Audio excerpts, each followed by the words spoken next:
right, y'all, I got that floor sprayed, 2 coats, that Tamco chassis black, sprayed all the way up the firewall, everything. I seam sealed everything first and then sprayed it. So I wanted to post a video and show you guys that it's still drying. It's probably been, I shot it probably like 30 minutes ago, but I want to make a video real quick and explain something. This is a 79 Malibu. This goes for basically any older car. So when you put these big rims on these cars, these are 26s. So when you put these big rims on these cars, there's a lot of ways you can do it. But the new trend is keeping the car as low as possible with the big rims. So tucking them in the rear, keeping it lower in the front. So you don't have that big gap in your fender well, all of that. So there's a few different processes that people do. So I'm just gonna explain to you the front fender right now, because we're going back and forth right now on what he wants to do. He's thinking about going smaller to some 24-inch wheels, but then he keeps going back and forth. So I just wanna explain this process and give y'all a little insight on what goes into this. So the first thing is when you put a rim, like I said, this is a 26-inch rim, you're gonna have to notch the frame to get a good turn out of rims. But 99% of the time when you hit on a car, you're gonna hit right here in this area, right here. See where these lines are? So you're gonna hit right in this area right here. So what a lot of people will do, you see a lot of cars, is they'll take their body line right here, their wheel well line, and they'll just come out with it and just cut it out. And I mean, depending on what size wheels you are, how high your car is, the line can come way out here. They could cut it way out there like that, or just cut it right here and just take that whole piece of metal off. Now, if your car hasn't been painted, like for instance, this car is still going to a paint and body and all of that, you could take and cut you a slit right here. You can cut a slit up. So you're keeping this inner fender lip. You see that lip is right there. So you're gonna cut a slit all the way up right here, and then come in and cut a triangle out of that slit. That same slit, you're gonna cut a triangle and feather it up as you come up. And you're gonna take this same piece of metal and bend it over. And when you bend it over, you're gonna try to mimic this body line right here. And you're just gonna bend that piece of metal over and tack weld it all the way back.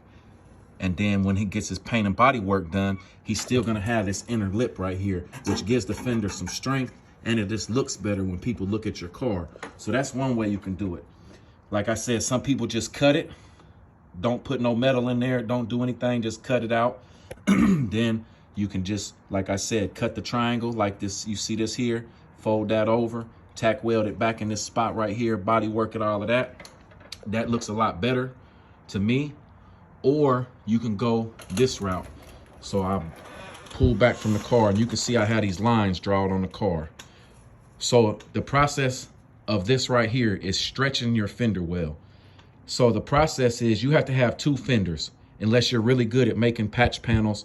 You got like a bead roller and a press and a brake and all of that stuff. People can make it, but just imagine cutting this fender right up the middle of that little box right there. You're gonna cut the fender right up the middle. And you're gonna cut along this line here, all the way down, and this first line right here, all the way down. So that whole section of fender is gonna be out right there. Now what you're gonna do is, you're gonna take this whole section of fender and you're gonna move it forward to this line right here. Now these are just lines I just marked on here just for the purpose of this video, but you're gonna have to measure. Usually they go 3 inches.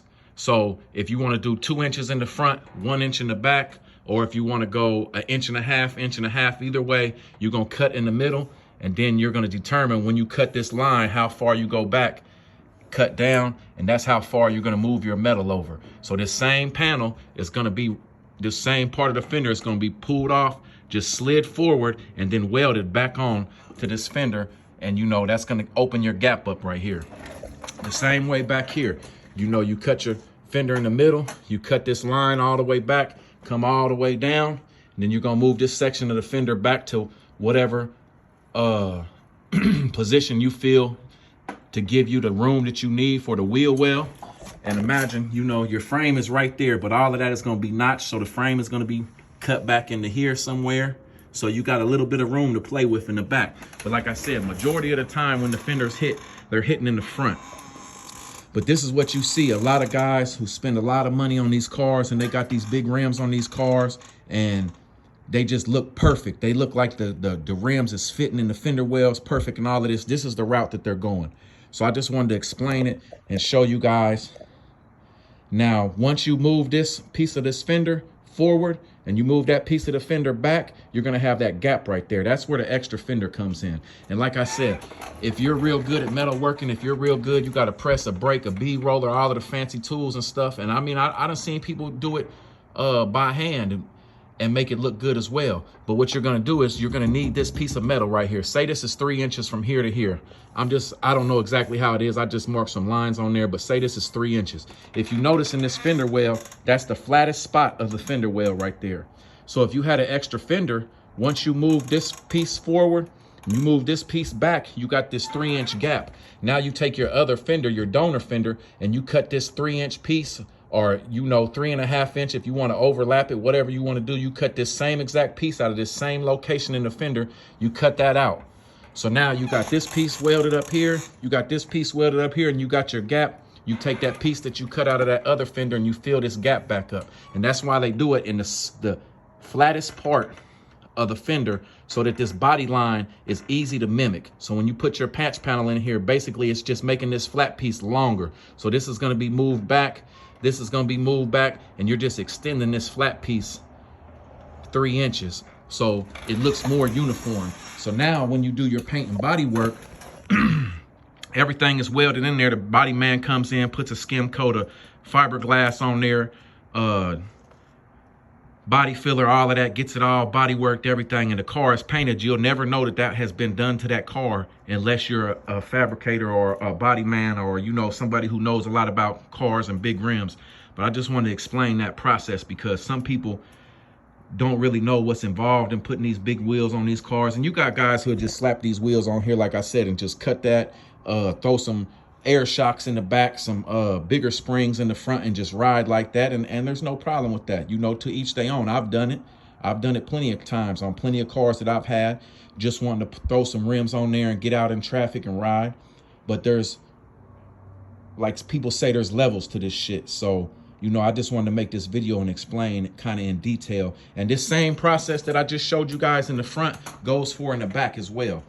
But in the back, when you stretch your fender, when you stretch that tub fender well, like I'm talking about up here, there's a lot more involved in doing it in the rear, because now you're running into the inner fender well, which is welded to the quarter panel. So now you're going to have to either extend your inner fender well or mini tub the back of the car to match what you just did on the quarter panel. So in the rear, there's a lot more involved in it. And if you do the front, 26 is usually a fit up under these cars. Notch the frame, and you'll have a nice little tuck with some air shocks or some coilovers, and you don't really have to mess with the back too much. 24 is no problem, 26s, but when you get into 28s, you got to cut that back like that, and you can stuff them up in there without cutting it. Don't get me wrong, people do it all the time, but just for looks and overall aesthetics of the car, it just looks so much better when it's done the right way. And that's what I wanted to make this video and show you guys. Like I said, there's levels to this shit. You see these cars with these big rims on here, and some people laugh and some people have little snooze comments and all of this stuff, but people don't really realize what goes into putting these cars together, the fabrication, the man hours, just the thought process of making these big ass rims fit on these cars and being drivable and functional like it was come from the factory. So I hope this video kind of gives you guys some insight and gives you the little thought process behind all of this shit. Like I said, it's a lot that goes into these cars, man. So some guys that just put some rims on there and ride, and you got some guys who really take it to the next level and who really want to put that money in their car. And them are the guys that you see at them car shows, man, that their cars look like they should be on a poster. But I appreciate y'all watching.